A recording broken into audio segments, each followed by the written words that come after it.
If you're coming to Nepal, which I'm happy you're thinking about, be sure you do not bring this. Instead, I want you to think about some of these things on this list. So we're going to be discussing things to put in your bag when you come to Nepal.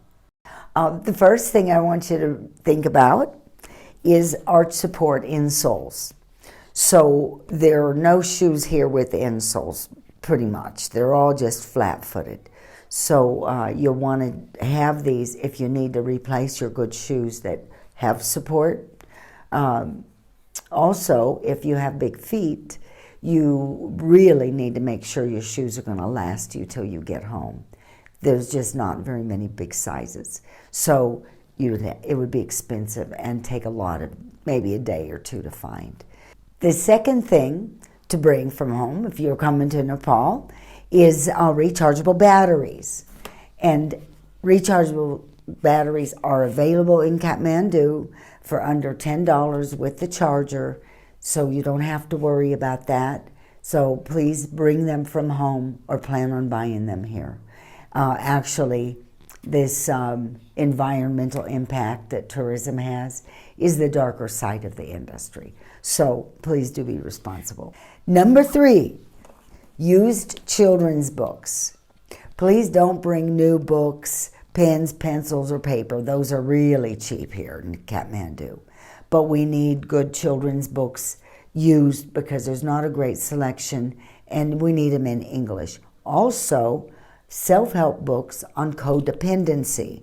So if you could bring some used books like that, that would be very helpful, in English preferably. If you have a late model camera, you can bring it, either Nikon, Canon, or Sony. You can get it fixed for a real bargain price in Kathmandu. So what I would have you do, though, is to email the corporation and see what they can tell you. But I guarantee you, your friends are going to want to have you bring something for them, too. It's a shame you have to throw something away just because it's out of warranty by a few months and it got dropped. They are fixable, cheap. The next thing I want you to consider is bringing our extra bank cards. Seriously, the banks, the ATM machines can be pretty fickle, and sometimes they just doesn't take your Visa card. So bring extras. It's a lot easier to just move money around a little bit than to transfer money to an overseas bank.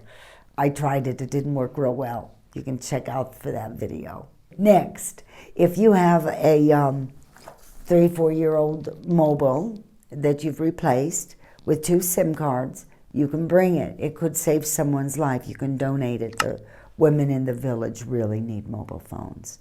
And at first, use it for your trip. You don't have to worry about it if it gets lost or something. Next, used computer. If you have a used computer that's 3-4 years old, not too old, bring it. Even if it needs to be repaired, you can get it repaired really cheap, unless it's the motherboard. You can either sell it or you can donate it at the end of your trip. That way, if something happens, it gets damaged, it's not your good computer. Also, children really need laptops. With the pandemic, they've been using their mother's mobile phone to go to school, online. So that's not good. So if you could bring something, if you have it, they'd really appreciate it and help the child's eyesight and their learning ability.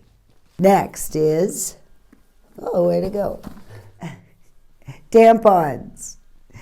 For young women, Aunt Flo can come anytime, especially when traveling. And you can get them in Kathmandu, but only in 1 or 2 stores. So rather than waste a day looking and making it a big chore, this is something you want to bring. Or, even better, our moon cups. So if you don't have that, you can find it in our description. We have a link for it. Or I think you can find it when you get here. The next thing I want you to consider bringing is travel insurance. We have a link in the description, so be sure to check it out. It's a platform that will help you to get a good policy for the price. So if you haven't purchased it yet, please look in the description and purchase it from our affiliate link. So, what about Nepal?